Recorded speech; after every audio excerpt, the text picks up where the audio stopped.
There comes a quiet hour after awakening when the world no longer pulls at you with the same urgency. The distractions fade, the noise dims, and yet, instead of peace, you are met with an unshakable stillness. So vast it feels hollow. You rise each morning not to meet the day, but to drift through it. The fire that once drove you, the ambitions, the goals, the constant striving, has gone out without a sound. You find yourself sitting in silence longer than usual, staring out the same window, wondering why the light feels colder, why your chest feels so still. This is the motivational void few speak of, the quiet disorientation that follows a spiritual awakening. You saw through the illusion, yes, you peeled back the veil, but now you are left standing in a life that no longer fits, with no map for what comes next. You may feel like something is wrong with you. You may wonder why, after touching something so vast, you feel so lost. But this is not a flaw. It is not regression. It is a sacred pause, a holy unraveling of the false self, the part of you that was animated by roles, expectations, and borrowed desires. Carl Jung once said that we cannot live the afternoon of life according to the program of its morning, and yet we try until it no longer works. That emptiness you feel is not the absence of purpose. It is the space where your true direction has yet to form. The old motivations, pleasing others, chasing titles, proving your worth, have died. What comes next cannot be forced. It must be felt. And so, you are not broken. You are between the life that once defined you and the life that is waiting to be born. This void is not your enemy. It is the womb of something deeper, more authentic. But to walk through it, you must resist the urge to numb it or rush it.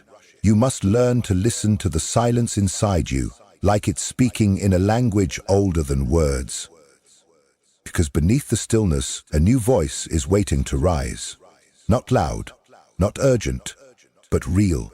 And if you're quiet enough to hear it, you'll begin again, not as the person you were, but as who you truly are. There is a moment after awakening when your inner world becomes a quiet room that no longer echoes with the sounds of old ambitions. The things that once gave you a sense of purpose, the job title, the 5-year plan, the daily rituals of self-improvement, begin to lose their shape. They feel foreign now, like clothes that no longer fit, but once made you feel important. And so in this strange stillness, you start to wonder if something has gone wrong. Why does clarity feel like confusion? Why does truth come wrapped in so much emptiness? But here lies the paradox. What you are experiencing is not regression. It is not laziness, failure, or disconnection. It is the sacred disorientation of the soul shedding its armor. Jung called this stage the death of the old self, not metaphorically but psychologically. And all genuine transformation begins with a death. In the absence of distraction, the ego panics. It tries to resurrect the old stories. It tells you that without progress, you are nothing. Without a goal to chase or a ladder to climb, your life has stalled. But that voice is not your truth. It is simply the echo of a world that taught you to equate movement with meaning. In reality, the stillness you are in is not a sign of emptiness. It is the soil from which something unshakable is preparing to grow. Jung wrote, "Enlightenment doesn't come by imagining figures of light, but by making the darkness conscious." And this is what the void invites you to do, to sit in the unlit spaces of your being and resist the impulse to escape. Imagine a woman who has just left a high-powered career. For years, she was praised for her drive, her achievements, and her ability to do it all. But after a quiet spiritual shift, brought on by illness, loss, or maybe nothing she can explain, she wakes up and feels nothing. No urge to check emails, no excitement about future plans, no energy to push forward. She sits by the window for hours, watching the wind move through the trees, feeling something stir beneath the silence. Her family worries, her friends don't understand. But what they see as apathy is actually an initiation. She is not depressed. She is undoing. She is in the sacred pause between false identity and soul emergence. And though she cannot articulate it yet, something inside her knows she is not lost. she is becoming. You see, this space you find yourself in is not a failure to thrive. It is the cocoon before the wings form. It is the winter beneath which spring prepares. Do not panic. Do not rush to fill the space. This is the part of the journey where your motivation is not meant to come from external validation or inherited goals, but from the slow, inward call of what is real. And real things take time. To panic now would be to dig up the seed because it has not yet sprouted. To judge your worth by old standards would be to chain your soul to a version of you that has already died. This is the invitation, to let go of the belief that your value lies in motion and to embrace the mystery of this stillness. The void is not punishment. It is not the absence of life. It is the incubation of your true purpose. One not shaped by fear, duty or comparison, but by soul alignment. What you feel as silence is the sacred dark in which your new self is forming. You are not being left behind. You are being emptied so that the life ahead can pour in. And if you can stay here long enough, not distracted, not fleeing, you will begin to sense the flicker of a different kind of fire. One that does not burn out with exhaustion or approval, but burns slowly with meaning. This is how the new motivation comes, not as a lightning strike, but as the soft certainty that you are where you're meant to be, even if you don't yet understand why. At first, you may try to revive the old self, like breathing life into a mask that no longer fits your face. You wake up and reach for the same motivations, but they do not respond. The goals that once stirred your ambition now sit silently beside you, untouched. You scroll through old to-do lists, force smiles at familiar achievements, try to mimic the routines that once kept you afloat. But something has shifted. The engine you once relied on is no longer compatible with your soul. It's not that you've failed to restart your life, it's that the fuel has changed. What once ignited you, status, productivity, praise, was never the real source of your fire. It was borrowed light, not the flame within. This is the point in the journey where confusion often sets in. You ask yourself, why can't I just go back to how I was? But the truth is simple, though difficult to accept. You are no longer that person. Your ego, once fed by validation and familiar roles, is now hungry in a desert of deeper truth. And, like a snake shedding its skin, the old layers must be released, not revived. Carl Jung taught us that what we reject in ourselves binds us. We cannot change anything unless we accept it. Condemnation does not liberate, it oppresses. To try to recreate the old self is to resist the liberation that is quietly unfolding within you. Imagine a man who built his entire identity around being the provider. For decades, he rose early, worked late, and earned praise for his relentless effort. But after a sudden awakening, a health scare, a divorce, or a spiritual encounter, he finds himself unable to move with the same fire. The office chair feels foreign. The spreadsheets blur before his eyes. He sits at meetings and wonders why he is even there. His colleagues see a man who's burned out, but he knows it's something else. He's not tired from doing too much. He's exhausted from living someone else's life. And now, what drives him is not obligation or success, but the unfamiliar call to be still and ask, what do I truly want if no one is watching? This is not dysfunction. It is initiation. The ego, once enthroned as master, is being dethroned. The persona, your social mask, shaped by years of cultural programming, is beginning to crack. And what remains underneath is not weakness. It is the essence. But it can feel like grief. You mourn the old motivations, the metrics that once made you feel worthy. You miss the clear paths, the applause, the sense of certainty. Yet this loss is sacred.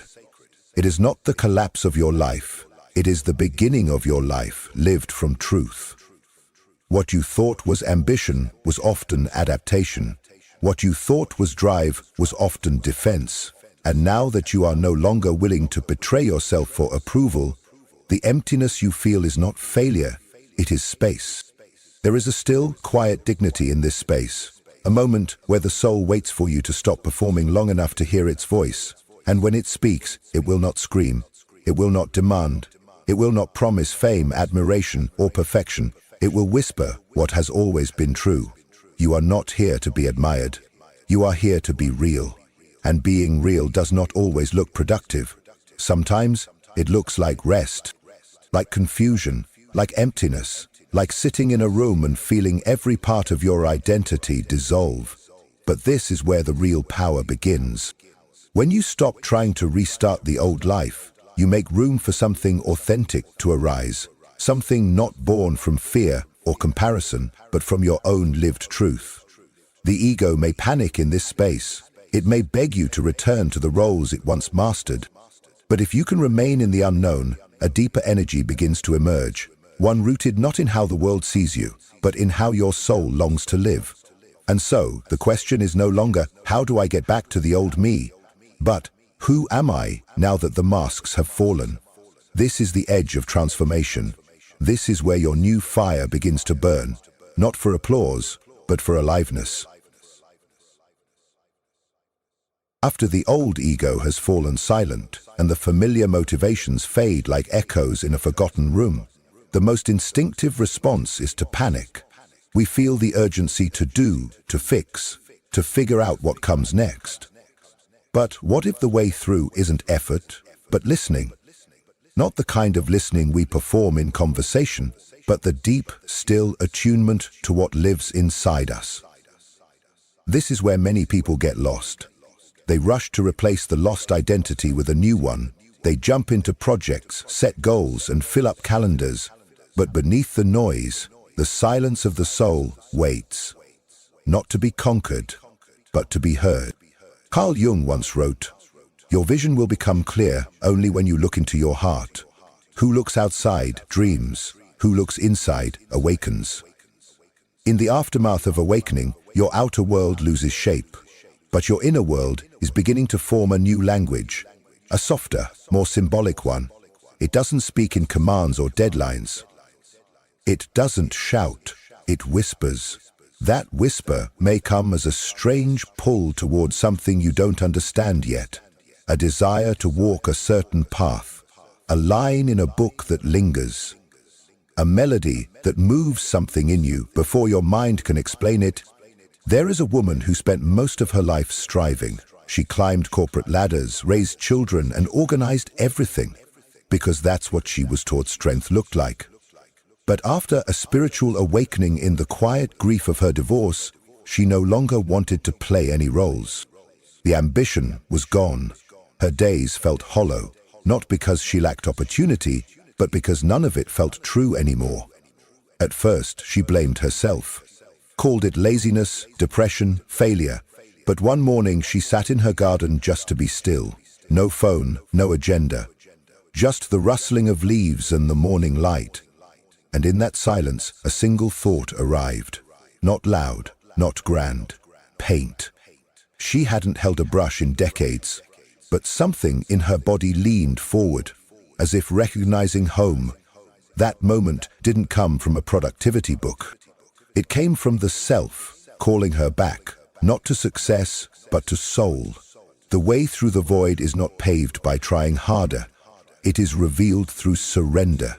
And surrender is not passivity. It is the radical act of trusting that the self knows where to lead you, even when the mind does not. When you stop asking, "What should I do?" and begin asking, "What is quietly calling me?" you shift from control to connection. And the voice that answers will not be the loud voice of culture or conditioning. It will be small, wild, and intimate. It may not look practical. It may not be profitable. It may not please others. But it will feel like a thread of warmth returning to your chest after a long winter. Somewhere along the way, we forgot how to listen to ourselves. We were trained to achieve, to perform, to adapt. But the self doesn't speak that language. It speaks in nudges, dreams, longings, and moments that don't make sense until later. You may hear it when a song unexpectedly brings tears to your eyes, when you feel compelled to walk a certain road for no reason, when you find yourself drawn to a color, a poem, or a memory. These are not random, they are invitations. And if you can learn to listen, not analyze, not rush, What you will hear is the sound of your true self rising from beneath the rubble. This listening becomes a form of devotion, a sacred partnership between who you have been and who you are becoming, and like all sacred things, it requires patience, reverence, and trust. You cannot demand the soul to speak, but you can make space for it to feel safe enough to reveal itself.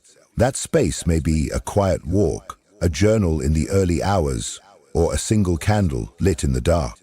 Not because these things are magical, but because they soften the noise, and in the softness, the whisper can be heard again. You are not here to push yourself back into the life you outgrew.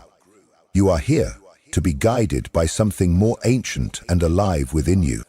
The void is not empty, it is the soil where new roots are trying to grow. And if you can stop trying to force the old seeds to sprout again, you will begin to notice the quiet green sprigs of something far more enduring.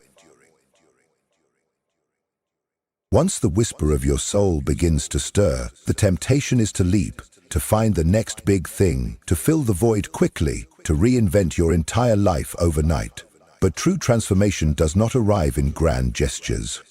It moves like a quiet stream, shaping the rocks over time with gentle persistence.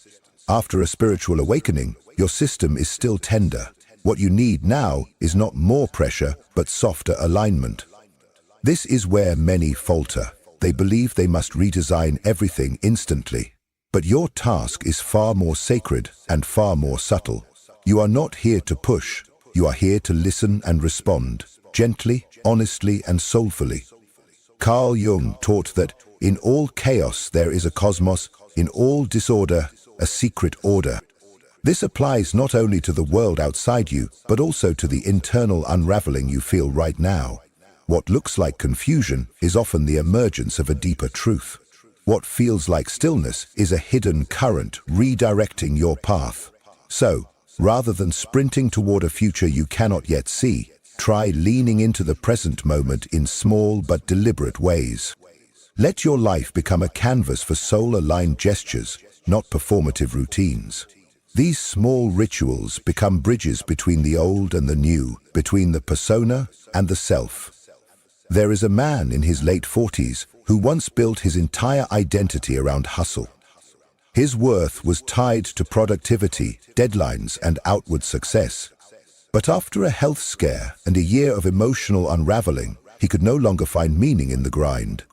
His mornings became foggy. He no longer cared about inboxes or metrics. At first, he panicked. He signed up for new programs, bought expensive planners, and tried to resurrect old ambitions. But nothing stirred him. Then, one morning, he made a different choice. He lit a candle before the sun rose. He sat at the kitchen table and wrote 3 sentences about how he felt. Nothing profound, just honest. That small act, repeated over days, became a thread that led him back to himself. It didn't give him a 10-step plan, but it helped him breathe. And eventually, new energy began to surface, not from willpower, but from inner alignment. This is the medicine you need now. Tiny movements that feel true. Drinking your tea in silence while noticing the warmth. Opening a window and letting the light fall on your face without needing to capture it. Write 1 page in a notebook before your inner critic wakes up. These are not distractions. They are offerings. Tiny signals to the soul that say, I am listening. And the more you show up in these small ways, the more your energy begins to shift. You move from surviving to sensing, from pushing to flowing, from numbing to feeling again. You will know you are returning to alignment when the things that used to feel hollow begin to hum with quiet meaning again. Not because you forced them to, but because you showed up with reverence instead of resistance. In this space, motivation is no longer a demand you place on yourself. It becomes a natural expression of your inner truth, like a flower turning toward the light, not out of obligation, but out of instinct.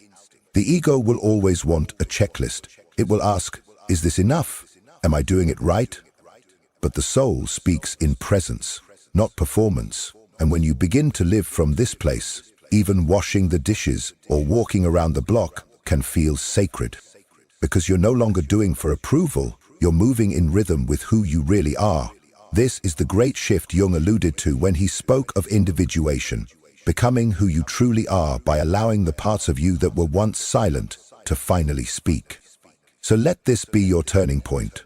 Not a dramatic declaration, but a quiet unfolding. You don't need to change your whole life. You only need to begin honoring it from within. And that begins not with a roar, but with a whisper you choose to trust. Let the small, soul-aligned actions guide you. They are the gentle trail markers on your way home. There comes a moment in the journey when even the smallest soul-aligned actions begin to feel less like effort and more like prayer. You are no longer striving to recover your old ambition. You are discovering a deeper fire, one that does not burn to impress or compete, but to illuminate.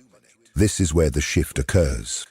When your energy no longer comes from the ego's hunger to be seen, but from the self's quiet longing to express truth.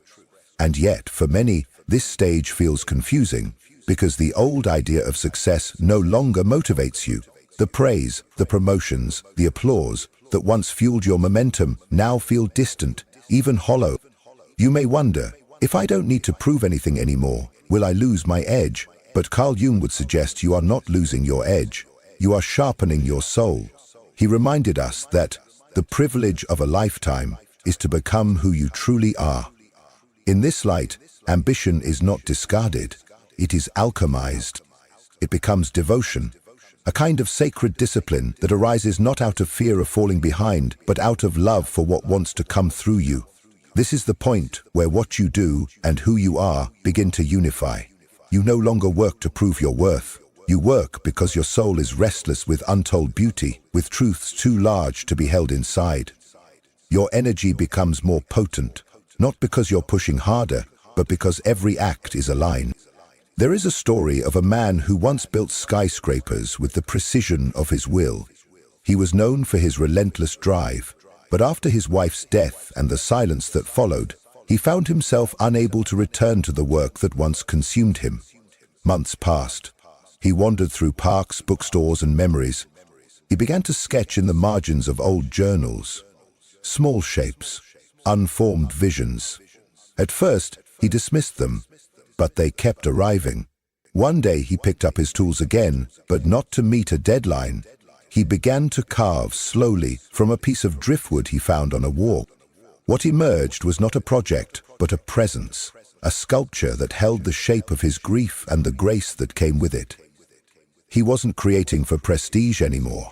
He was communing with something greater, something sacred. His ambition had become devotion, and in that devotion he found a quiet clarity stronger than any motivation he had ever known.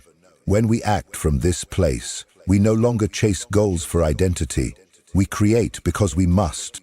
Because something within us needs to breathe and speak and be seen, not for validation, but for completion. And paradoxically, this is where the most enduring work is born. Not from urgency, but from reverence. Not from pressure, but from presence. Jung believed that the self has a destiny, a pattern that when followed brings healing not just to the individual, but to the collective. So when your actions arise from that inner source, you are not just healing yourself. You become a lighthouse for others who are still wandering in the dark. And you will know this shift, not by the volume of your output, but by the peace that follows each action. There is no longer the haunting question, was that enough? Because you feel full, even in the quiet. You are no longer running towards success, but standing in your center, offering what is real. This is what makes your work powerful. This is what makes your presence magnetic. People will not be drawn to you because you are loud. They will be drawn because you are true. The fire that used to burn from ego now glows from essence. It warms instead of scorches. It sustains instead of exhausting. And you no longer need a finish line to validate your journey. Every step becomes its own reward. Every offering, no matter how small, becomes part of the larger healing unfolding through you. So if your motivation has shifted, let it. If your ambition feels different, trust that. You are not failing, you are evolving. And what is being born in you now is not a performance. It is a path. one that only you can walk, one that, by walking, becomes a gift to the world.